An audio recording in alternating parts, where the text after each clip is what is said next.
सादर प्रणाम। मैं आज का संवाद का श्री गणेश मेरे पूर्व संवाद से आगे लेते हुए इसको ले जाऊंगा। कुछ तत्व मैंने अपने ग्रंथ लिखी थी 2018 में। ये भगवा आतंकवाद के बारे में जो झूठ फैलाया गया था तत्कालीन सरकार कांग्रेस की, उसी के आगे ले जाते हैं। और भी तत्व और कुछ तत्व अभी जो बाहर एक तरीके से आते जा रहे हैं समय के जाने के बाद, जितना जितना चीज़ें बाहर आ रहे हैं और कुछ बिंदुएं जो हमें दिखाई दे रहे हैं, पहले जो दिखाई नहीं दे रहे थे, इन सबको जोड़ के एक तरीके का सारांश बताऊंगा। तो पहला मेरा संवाद रहेगा, पहला मेरा विषय रहेगा साबरमती एक्सप्रेस। आजकल बहुत चर्चा में है साबरमती एक्सप्रेस। एक बॉलीवुड के प्रसिद्ध निर्देशक ने इसके ऊपर पिक्चर बनाई है, फिल्म बनाई है, चलचित्र बनाई है, जैसे बोलना है आप बोल रहे। इसको ऊपर कई चर्चा हो रही है, कई सब कह रहे हैं कि कई सत्य बाहर आ है। ये सत्य है कि ये सत्य बाहर आ है, मगर पूर्ण सत्य का इसके अंदर जो षड्यंत्र वगैरह थी, कई चीज़ें थी, ये बाहर नहीं आए। हाँ, जहाँ तक मीडिया का जो नकारात्मक जो इसका भूमिका थी, इसमें एक तरीके का तत्कालीन गुजरात सरकार को एक बुरे सरकार और एक मोरोनी सरकार, एक पिशाची सरकार जैसे दिखाने की उन्होंने प्रयास की थी। तत्कालीन 2002 में जो मीडिया के लोग थे, वो चीज़ सब बाहर ला दिए, इसमें कोई दो मत नहीं है। परंतु मीडिया छोड़ के अन्य राजनेता की जो भूमिकाएं थी, राजनीतिक दलों की जो भूमिकाएं थी, जो आज अपने आप को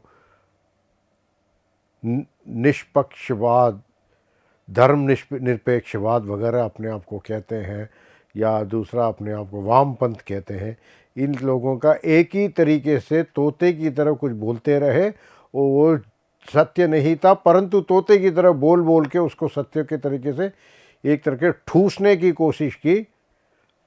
ये सब चीज़ तत्व तो बाहर आ गए,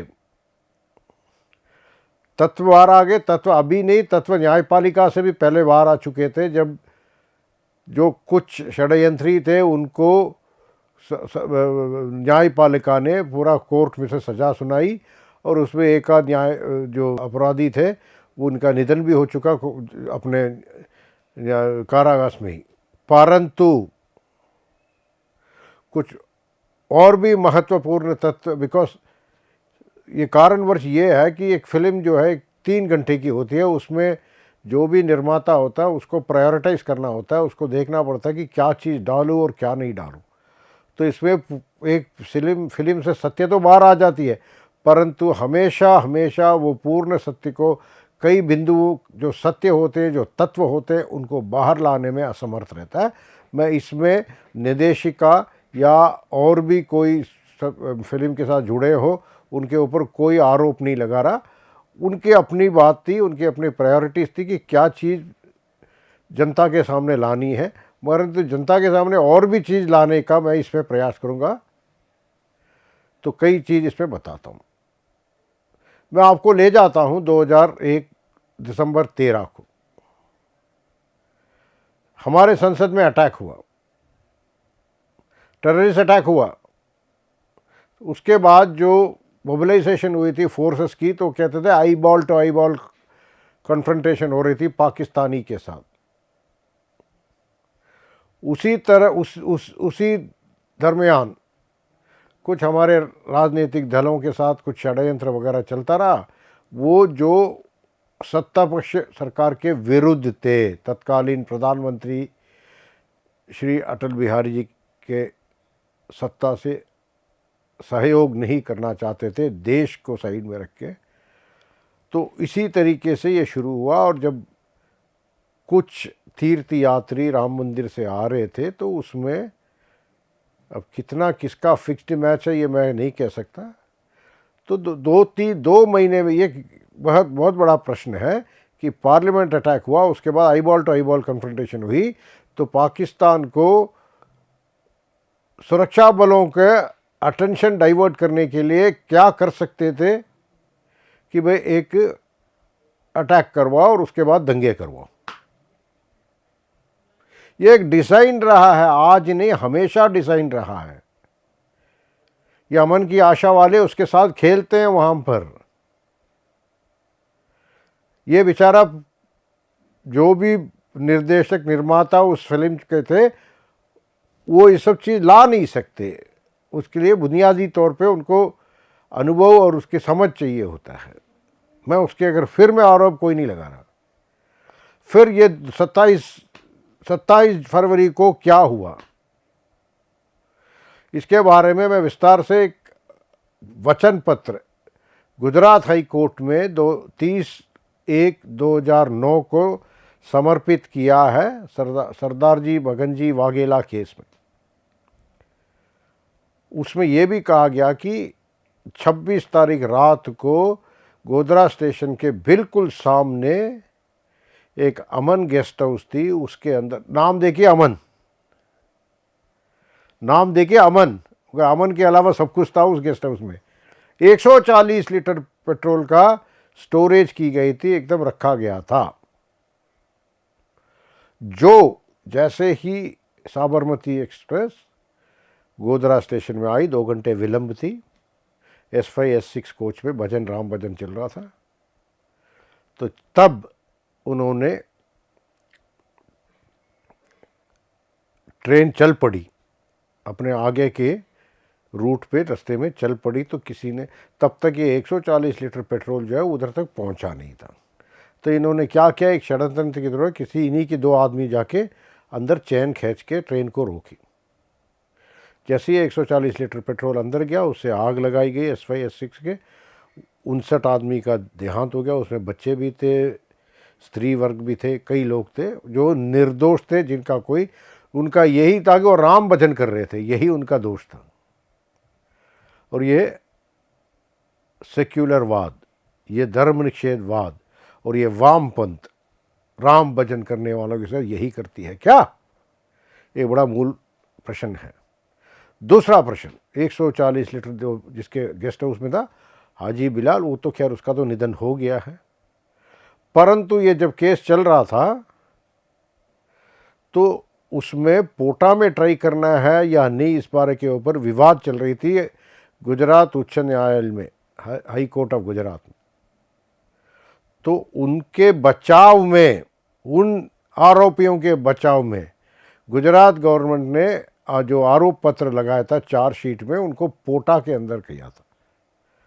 तो भारत सरकार तत्कालीन मनमोहन सिंह जी के नेतृत्व में जो सरकार थी, उसको बचाव में, आतंकवादियों के बचाव में, जिन्होंने साबरमती एक्सप्रेस में आग लगाई, जिन्होंने साबरमती एक्सप्रेस के आग लगाने का षड्यंत्र में 140 लीटर पेट्रोल अपने अमन गेस्ट हाउस में रखा था, इन सब के डिफेंस में, रक्षा के लिए, सुरक्षा के लिए भारत सरकार से एडिशनल सॉलिसिटर जनरल को तैयार किया था। पहले assistant solicitor general Gujarat Ahmedabad में ही थे, अब इनको भी ला के खड़ा किया था।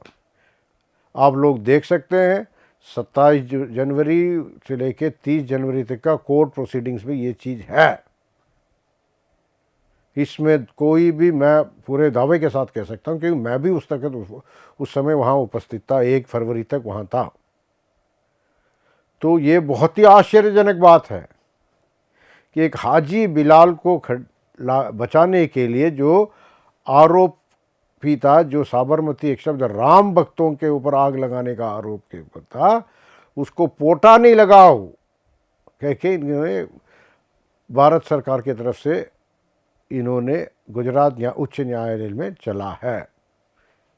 मैं एडिशनल सॉलिसिटर जनरल या असिस्टेंट सॉलिसिटर जनरल जी का नाम अभी नहीं ले रहा, मगर आप लोगों को इसका संज्ञान मिल जाएगा। आप पीछे का हिस्टोरिकल रिकॉर्ड या कोर्ट रिकॉर्ड में जाके देखेंगे।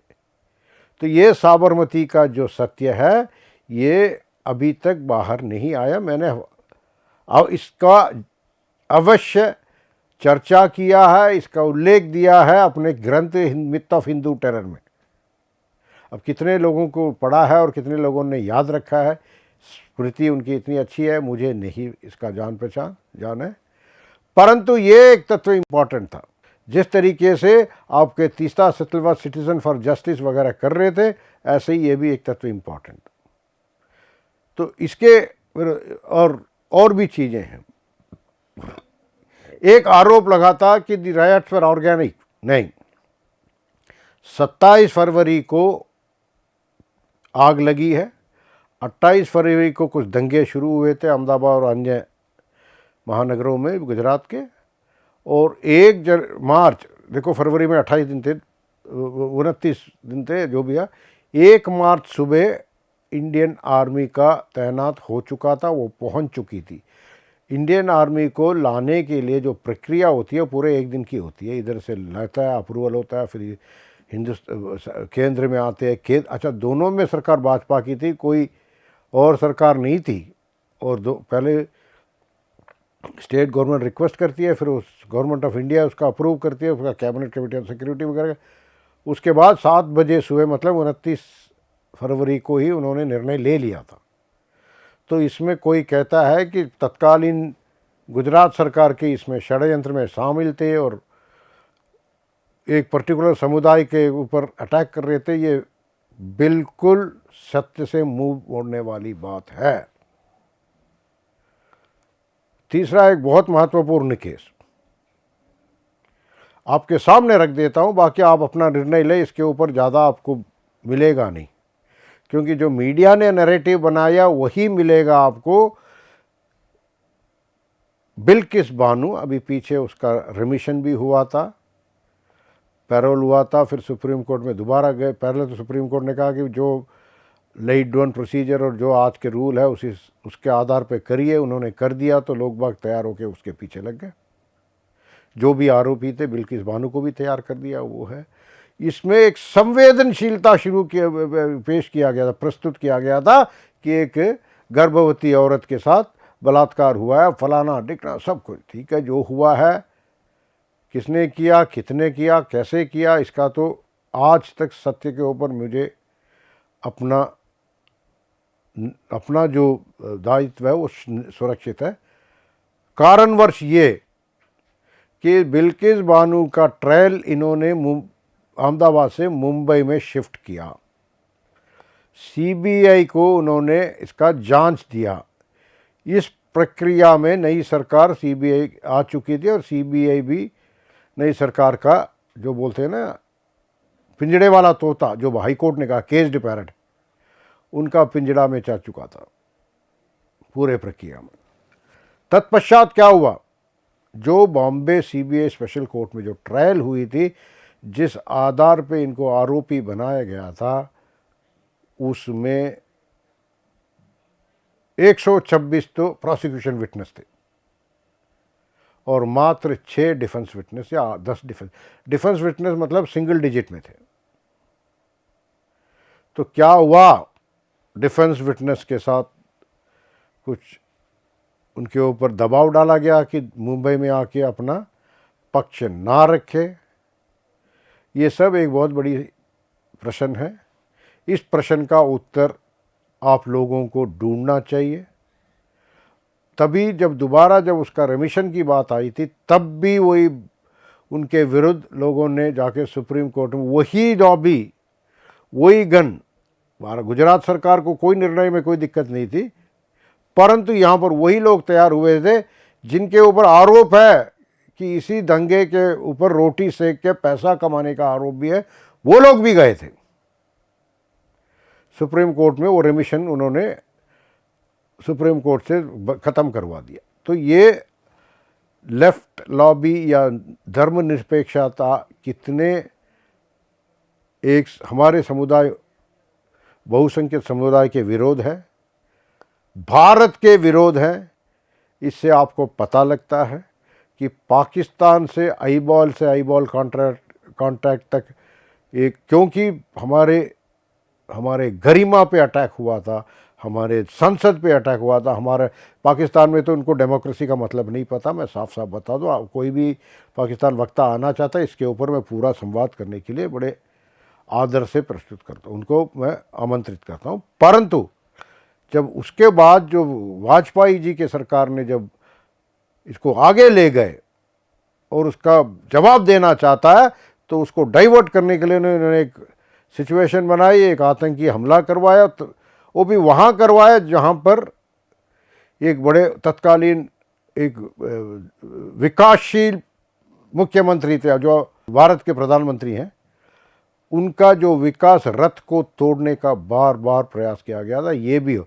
और उसके बाद उनको इतना बदनाम किया गया, उनका इतना तिरस्कार किया गया कि कुछ संसद सदस्य यूएसए को चिट्ठी लिखते थे कि इनको वीज़ा नहीं दिया जाए। ये सब तथ्य है, पूरा मीडिया में।